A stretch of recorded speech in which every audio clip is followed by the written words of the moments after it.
Parinayam 88th chapter. Ankita with in 24 అవర్స్లో జరగాలి sir. అది కూడా ఆఫీస్ స్టాఫ్ అందరికీ డ్యామేజ్ అయినందుకు అండ్ సారీ కూడా చెప్పాలి. ప్రతి ఒక్కరికి పేరు పేరునా చెప్పాలి అని అంటుంది.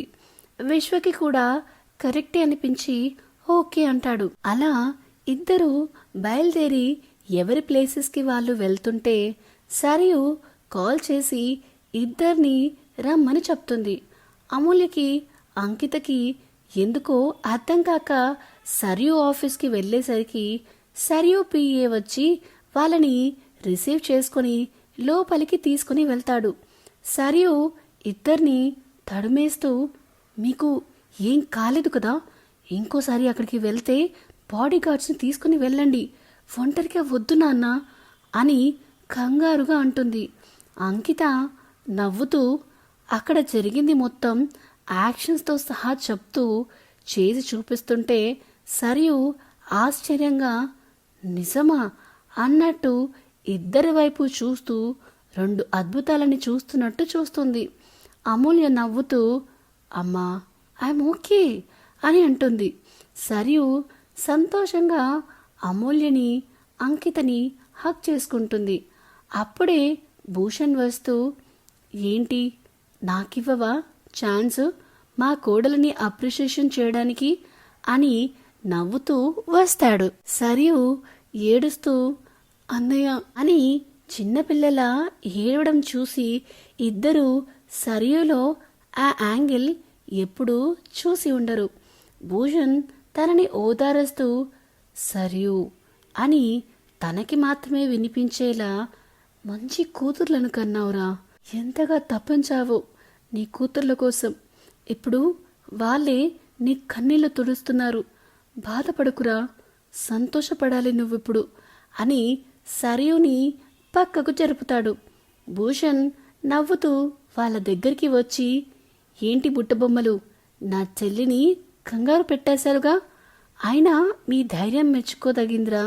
ప్రాబ్లం అంటే వెనకడుగు వేయకుండా ముందుకు వెళ్ళావు చూడు, అక్కడే నువ్వు నాకు నచ్చావు అని అమూల్యని అప్రిషియేట్ చేస్తాడు. అంకిత ఉడుక్కుంటూ, మావయ్య నేను చాలాసార్లు మీ ఇంటికి వచ్చా, అక్క ఊర్లో లేనప్పుడు లెక్క ప్రకారం మీరే నన్ను చూడాలి ఫస్ట్ అని అంటుంది. భూషణ్ నవ్వుతూ, అవును ఈ అల్లరి పిల్లనే చూడాలి, లేదనుకో ఇల్లు పీకి పందిరి వేస్తుంది అని అంటాడు. ఆ మాటకి అందరూ ఒక్కసారిగా నవ్వడంతో సరియు కూడా నవ్వేస్తుంది. సుజాత అంకిత దగ్గరికి వెళ్ళి, అవునే అల్లరి పిల్ల, సండే వస్తా అన్నావు రాలేదే అని అడుగుతుంది. అంకిత ఒక వెర్రి నవ్వు నవ్వి, అత్తయ్య ఒక రౌడీ షీటర్ని పట్టుకోవడానికి వెళ్ళాను, అందుకే నేను రాలేదు. సరే నేను రాకపోతే మీరైనా రావచ్చుగా అని అడుగుతుంది. అమూల్య సీరియస్గా, అంకిత పెద్దలతో ఎలా మాట్లాడాలో తెలియదా అని అడుగుతుంది. భూషణ్, నువ్వు ఉండరా తల్లి, చిన్నవాళ్ళంటే ఎప్పుడూ ఇలాగే ఉంటారు, ఈ మాత్రం సరదా ఉండాలిరా, ఇంతకీ లంచ్ చేశారా అని అడుగుతాడు.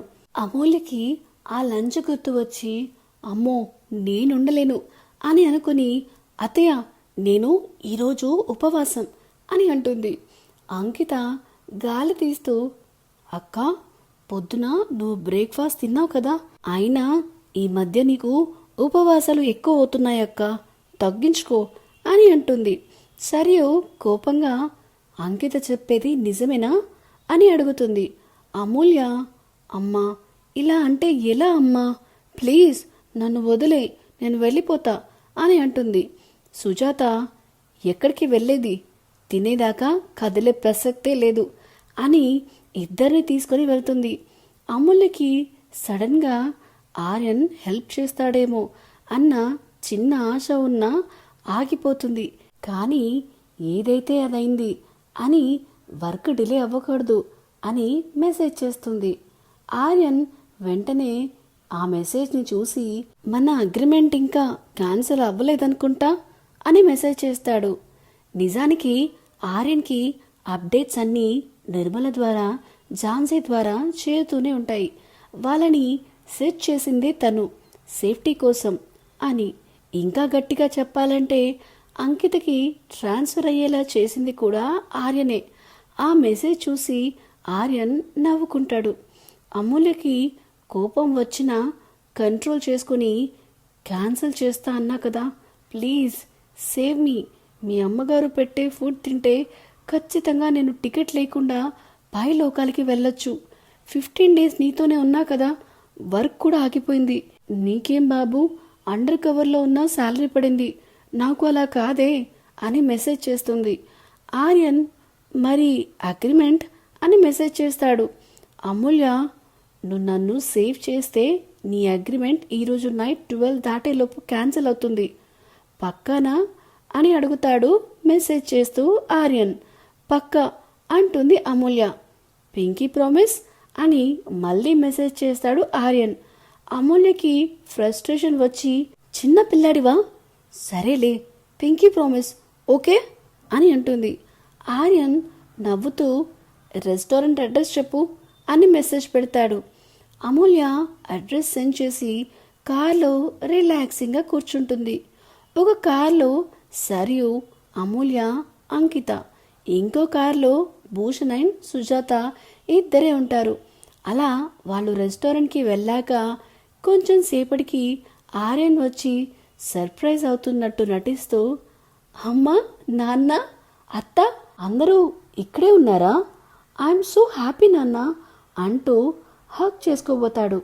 భూషణ్ ఆపి, రేయ్ అమూల్యని ఎక్కడికి తీసుకెళ్ళావురా అని అడుగుతాడు. ఆర్యన్ బుక్ అయిపోయా అని తప్పక జరిగింది చెప్తాడు.